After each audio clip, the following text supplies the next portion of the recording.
events in Iran have been dominating the headlines in recent days and weeks, and here to discuss them with us now is Reza Marashi. Reza is the research director for the National Iranian American Council, or NIAC. He is formerly with the State Department, where he served in the Office of Iranian Affairs. He was also an analyst at the Institute for National Strategic Studies and has a great deal of expertise in this and other parts of the world. And he is the author of a recent article on the protests that asks the question, is this a civil rights movement or a revolution? And he joins us now. First of all, Reza, thanks for coming on the program. Sure thing. Thanks for having me. Secondly, so you've been, as you say in your article, you've been getting a lot of questions since this latest round of protests began. What precisely are we seeing here? And obviously it could be a variety of things, but it's briefly summarized as, are we seeing a revolution or are we seeing a civil rights movement? What's your answer? Well, these kinds of situations are notoriously fluid. It's kind of like trying to nail Jello to the wall, right? But in the bigger scheme of things, you have to have an ongoing assessment that's based on the situation inside of Iran on the ground. And in order to assess things, you kind of have to have metrics to assess what you know versus what you don't know, and how to determine whether or not what's taking place is more of a protest movement pushing for fulfilling civil rights, or whether it's more of a revolutionary type situation that's trying to overthrow the Iranian government. And given how things have played out thus far, my own personal assessment is that Iranians inside of Iran have legitimate and long-standing political, economic, and social grievances. However, their push to fulfill those grievances, at least today, as things currently stand, don't have the necessary facets or factors to lead to a revolutionary situation. Thus, it resembles more of a civil rights movement, at least as things stand right now. So, you mentioned several factors there, and certainly we've heard about economic complaints being part of the protests, the demonstrations. When we say civil rights, a civil rights movement, what precisely are the civil rights in question? Well, I mean, we don't have enough time, you and I, in our conversation to name them all. Sadly, the Iranian government hasn't done a good enough job in fulfilling Iranian people's civil rights. But if I were to nail down a few, I would say one is allowing elected Iranian officials to actually do their jobs. I mean, President Rouhani has faced obstacles every step of the way over the past 4.5 years as he's tried to fulfill a variety of campaign promises in which he used to get elected twice. So I think Iranians want a more representative government where elected officials are allowed to actually follow through on the campaign promises that they campaign on.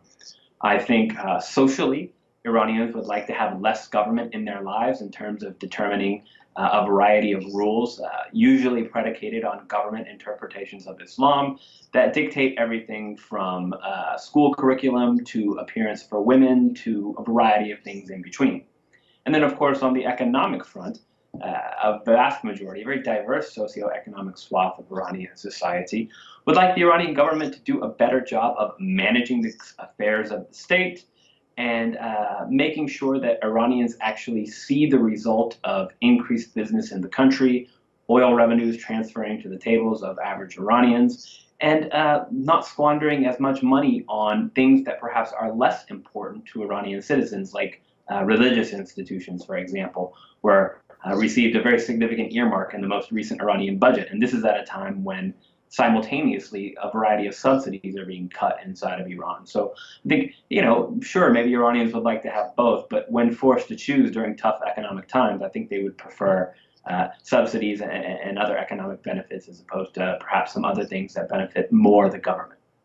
You mentioned the president, Hassan Rouhani, and my impression, I think a lot of people's impression when he was first elected and took over for Ahmadinejad was that he was in fact a reformer, that obviously he was working within the Iranian system as it's currently constituted, but he was described and it seemed to present himself as a reformer.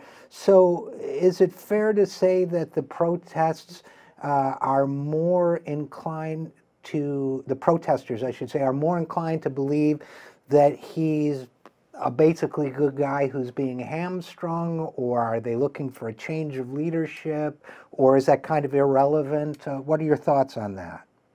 That's a good question.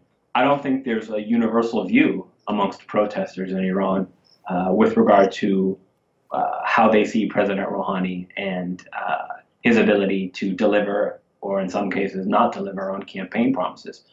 Yeah, some protesters are probably saying, to hell with all these guys. Some protesters are probably saying, let Rouhani do his job.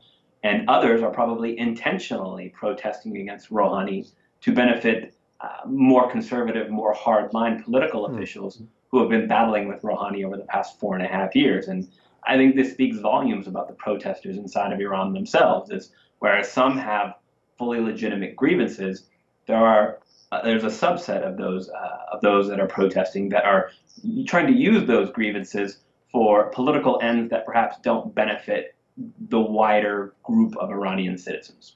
And perhaps, it sounds like, perhaps don't line up with the goals of the majority of the protesters. Is that right? I'm sorry, could you repeat that? Well, you described a faction that might want to undermine, let's say, President Rouhani because they would be supporting more conservative leadership and more conservative figures. I would assume that those people, that these are not conservative protests in general, that these are reform-oriented protests, in which case they'd be kind of out of sync with the rest of the group, but maybe I'm wrong about that. Well, I don't think that there is a particular bent to these protests, reform, conservative, or anything in between. What I think we've seen thus far is an airing of grievances, and nothing more cohesive or coherent than that. And that's why I call them protesters as opposed to an opposition movement. Because in order to have an opposition movement, you have to have clear leadership, which these protesters do not. You have to have a cohesive network of protesters that can then turn into an opposition movement, and you have to have a coherent ideology, which hasn't been expressed up to this point. Protesters, while their legitimate grievances should be acknowledged, have kind of been all over the place. So it's important to point out what we do know versus what we don't know, and I think this particular question highlights that fact. Yeah, that's very helpful. And again, we're talking with Reza Marashi, Research Director of the National Iranian American Council. So I guess one of the questions that keeps coming up, so I have to ask you, is there's at least a small group of people in this country who believe that United States forces or influence somehow is a decisive factor in these demonstrations springing up. And while I understand why somebody might think that, given the anti-Iran rhetoric of the Trump administration and so on, is there any evidence to support that, or is that just pure speculation? Well, I think it's important to point out two things. One, these protests that are taking place in Iran have nothing to do with the United States. And we have a propensity in the United States, or at least some folks in the U.S. have a propensity to try to make everything about America. This is not about America. And two, the Iranian government has made claims that the United States is interfering in Iran's domestic affairs and ginning up protests, but we've not seen any evidence to support those claims. Now, what we have seen evidence of over the past 6 months is the United States, Israel, and Saudi Arabia have all said that they intend to step up covert operations inside of Iran. But there's a difference between having evidence of them saying it and having evidence of them doing it. And I don't think we can connect those two things just yet, short of having evidence presented to us. Yeah, I think that's very well said. And I always feel, Reza, just as a matter of values, I guess is the best way I would put it, that while it's always worth investigating and looking for root causes wherever that investigation may take you, this tendency, this propensity to see everything in the context of American action or inaction can also tend to deprive people such as the people of Iran of agency, assuming that they're simply doing what outside actors are acting to do. It in a sense is disrespectful. So I think it's a complex. Sure, by all means investigate, tell us if you have some evidence, but the assumption is somehow not giving enough credit to the incentives and initiatives of people inside the country. Does that make any sense to you?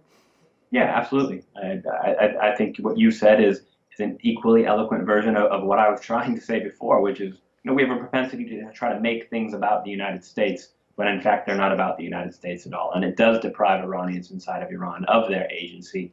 And frankly, it's patronizing to assume that Iranians are not capable of independently and indigenously expressing discontent about their government not fulfilling political, economic, and social grievances, and B, that it requires some kind of American solution. I think these are Iranian protesters, these are Iranian problems, and thus the solution must be Iranian. Now, if I were an Iranian protester, I can tell you what I would not want to see or hear, and that would be words of support from any American politicians, especially the President of the United States. I don't know if Donald Trump's comments have had any impact inside Iran, but is the best thing that this country can do just stay out altogether and just let people work inside Iran, work this out on their own? Yeah, it's a great question. It is actually interesting for me to see that Donald Trump's very first tweet about the protests in Iran was remarkably similar to the first thing that Barack Obama said when protests broke out in Iran in 2009. Of course, since then, Trump has gone on to say things that are much more forward-leaning than what a variety of protesters in Iran are calling for. But I think that in the bigger scheme of things, look, actions speak louder than words. Okay, Trump says he stands with the Iranian people and he supports the Iranian people, and I think Iranians across the political spectrum in Iran appreciate moral support if they're protesting. But Trump has banned Iranians from entering the United States. Trump is on the verge of re-implementing sanctions on Iran, while Iranians, at the same time that Iranians are protesting for their economic dignity. So if Trump wants to prove me wrong, he can lift the ban and he can lift the sanctions. If he doesn't do those two things, then I think it's nothing more than crocodile tears. And really, it would signify the Trump administration trying to use these protests in Iran for more nefarious geopolitical ends. I hope that doesn't end up being the case, but we don't have a very good track record of this administration on anything related to Iran up to this point. I think that makes a great deal of sense. So I guess my final question for you, Reza Marashi, is this. What should people be looking for? I won't ask you to predict the future, but what should people be looking for in the news out of Iran that might give them insight into these developments as things go forward? No easy way to answer that question, but a few things stand out. One, I think it's important to not rush to judgment, and it's important to wait and see what happens inside of Iran. Time will tell. Iranians inside of Iran are still trying to figure out what's going on. So how could anybody outside of Iran speak definitively about the situation on the ground there? Yeah. Two, I would say that if we want to decipher whether or not this is a civil rights movement or a revolutionary type movement, there are actually factors that we used in 2009 when I was at the State Department during protests to try and figure out which was which. And look, there are essentially four factors on the government side and four factors on the protesters' side. On the government side, we need to look at whether or not they still have legitimacy in the eyes of the people. We need to look at whether or not they are efficient at managing the affairs of the state. We need to look at whether unity amongst political elites remains intact. And we need to look at whether or not the government retains its coercive capacity or its monopoly on violence. Now, on the protesters' side, we need to look to see if there is mass discontent. We need to look to see if they have an organizational network that coalesces across the country. We need to look to see if they have a shared, universally accepted ideology that's guiding the protests. And we look to see if protesters actually have leadership. Yeah? And I make the argument today, and we made the argument in 2009, that all of the government factors have to erode and all of the protesters' factors have to coalesce simultaneously in order for a revolutionary situation in Iran to kick off. Anything short of that, and it would remain a civil rights movement instead. And I think that's where we're at today. So we shouldn't render final judgment, but we should actually use metrics and evidence to determine what our assessments are going to be. Well, I think that makes a lot of sense, and I thank you for that. I thank you for your informative piece on this, which I encourage people to read. Reza Marashi is the research director of the National Iranian American Council, and thank you also for coming on the program. Thanks for having me.